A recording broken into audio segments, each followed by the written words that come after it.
വൻ വിജയമായ പ്രേമലുവിന്റെ രണ്ടാം ഭാഗം വൈകുമെന്ന് ഔദ്യോഗികമായി തന്നെ അറിയിച്ചിരിക്കുകയാണ് നിർമ്മാണ കമ്പനിയായ ഭാവന സ്റ്റുഡിയോസ്. ചില സാങ്കേതിക കാരണങ്ങൾ കൊണ്ട് ചിത്രം വൈകുമെന്നാണ് നിർമ്മാതാവും സംവിധായകനുമായ ദിലീഷ് പോത്തൻ കഴിഞ്ഞ ദിവസം വ്യക്തമാക്കിയത്. നായകൻ നസറുമായുള്ള ചില പ്രശ്നങ്ങൾ കാരണം ചിത്രം പൂർണ്ണമായും ഉപേക്ഷിച്ചെന്ന തരത്തിലുള്ള റിപ്പോർട്ടുകളും ഇപ്പോൾ പുറത്തുവരുന്നുണ്ട്. പ്രേമലു 2 സംബന്ധിച്ച അഭ്യൂഹങ്ങൾ ഇത്തരത്തിൽ അന്തരീക്ഷത്തിൽ നിൽക്കുന്ന സമയത്ത് തന്നെയാണ് പ്രേമലുവിനെക്കുറിച്ച് പ്രമുഖ തിരക്കഥാകൃത്തായ ബെന്നി പി നായരമ്പലം പറഞ്ഞ വാക്കുകൾ ശ്രദ്ധ നേടുന്നത്. തൻ്റെ തിരക്കഥയിൽ പിറന്ന ഒരു സൂപ്പർ ഹിറ്റ് ചിത്രത്തിൻ്റെയും പ്രേമലുവിൻ്റെ അടിസ്ഥാനപരമായ ആശയം ഒന്നുതന്നെയാണെന്ന് മൂവി വേൾഡ് മീഡിയയ്ക്ക് നൽകിയ യൂട്യൂബ് ചാനൽ നൽകിയ അഭിമുഖത്തിൽ അദ്ദേഹം പറഞ്ഞു. പ്രേമലിൻ്റെ അടിസ്ഥാന കണ്ടന്റ് നോക്കിക്കഴിഞ്ഞാൽ അത് കല്യാണരാമനോട് സാമ്യമുണ്ട്. അടിസ്ഥാന ആശയം എടുത്തുകഴിഞ്ഞാൽ അധികം കണ്ടന്റുകൾ എഴുതാനുണ്ടാകില്ല. 32-40 പ്രീമിയേഴ്സ് ആണ് ഉള്ളതെന്ന് പറയുന്നു. അത് തിരിച്ചും മറിച്ചും എല്ലായിടത്തും വരും. അതുപോലെ തന്നെയാണ് കല്യാണരാമൻ്റെ ബേസ് കണ്ടന്റായാണ് പ്രേമലിനും ഉള്ളതെന്ന് തിരക്കഥാകൃത്ത് പറയുന്നു. പ്രേമലുവിൻ്റെ ബേസിക് ആശയം എന്ന് പറയുന്നത് കല്യാണരാമൻ്റെ ആശയം തന്നെയാണ്. കല്യാണരാമന് ദിലീപിനെ നവിയോട് ഇഷ്ടം തോന്നുന്നു. പ്രേമലുവിന് നസലിനും മമിതയോടും ഇഷ്ടം തോന്നുന്നു. അതിനിടയിൽ ഓഫീസിൽ ഒരുത്തനുണ്ട്. ഇവിടെ കുഞ്ചാക്കോ ബോബനുമുണ്ട്.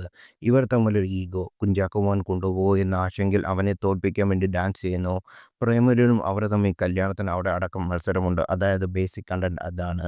സിറ്റുവേഷൻ ഹൈദരാബാദിലേക്ക് മാറ്റി പുതിയ അഭിനേതാക്കൾ വരുമ്പോൾ പ്രേക്ഷകർക്ക് പിടികിട്ടില്ല. പക്ഷേ എഴുത്തുകാർക്ക് പിടികിട്ടും. ഞാൻ ഒരിക്കലും എഴുത്തുകാരനെ കുറ്റപ്പെടുത്തി പറയുകയല്ല. അത്രയും തീമുകളേ ഉള്ളൂ. രണ്ടുപേർക്കും ഒരു പെണ്ണിനോട് പ്രേമം. ആ പെണ്ണിനെ സ്വന്തമാക്കാനുള്ള മത്സരം. ഒടുവിൽ യഥാർത്ഥ ഹീറോയ്ക്ക് നായിക ലഭിക്കുന്ന കൂടെ കൂട്ടുകാരും ഉണ്ടാകുന്നു.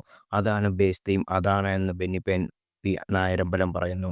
ആമേൻ എന്ന് പറയുന്ന സിനിമയുടെ ബേസ് തീം കീർത്തനം എന്ന ചിത്രത്തിൻ്റെ തന്നെയാണ്. അത് അദ്ദേഹം തന്നെ പറഞ്ഞിട്ടുമുണ്ട്. ഇങ്ങനത്തെ ബേസ് തീമിൻ്റെ ആവർത്തനം പല രീതിയിൽ വരും. അതാരുടെയും കുറ്റമല്ല. ഈ തീമിനെ വേറെ പശ്ചാത്തലത്തിൽ വേറെ രീതിയിൽ പറയുക എന്നുള്ളതാണ് ബുദ്ധി. ആകാശഗംഗ ചെയ്തു കഴിഞ്ഞ് വിജയമായപ്പോൾ അത്തരമൊരു ഹൊറർ ചിത്രങ്ങൾ വരാൻ തുടങ്ങി. ഹൊറർ കോമഡി എന്നുള്ളത് അന്നത്തെ ട്രെൻഡായിരുന്നു. അതിൽ ഒരു ആവർത്തനം ഉണ്ടാതിരിക്കാൻ വേണ്ടിയാണ് വീണ്ടും ഹൊറർ എഴുത്തിലേക്ക് പോകാതിരുന്നത്. ഇപ്പോൾ ഒരു എഴുത്ത് നടക്കുന്നുണ്ട്. ഹൊറർ അല്ലെങ്കിലും ഫാൻ്റസി ലെവലുള്ള പരിപാടിയാണ്. ടൊവിനോ ആണ് നായകൻ. ഈ വർഷം അവസാനത്തോടെ പുറത്തിറക്കുമെന്നാണ് പ്രതീക്ഷ. എല്ലാ ഭാരവും എടുത്ത് തലയിൽ വെക്കേണ്ടതില്ലല്ലോ എന്ന് കരുതിയാണ് സംവിധാനത്തിലേക്ക് കടക്കാതിരുന്നത്.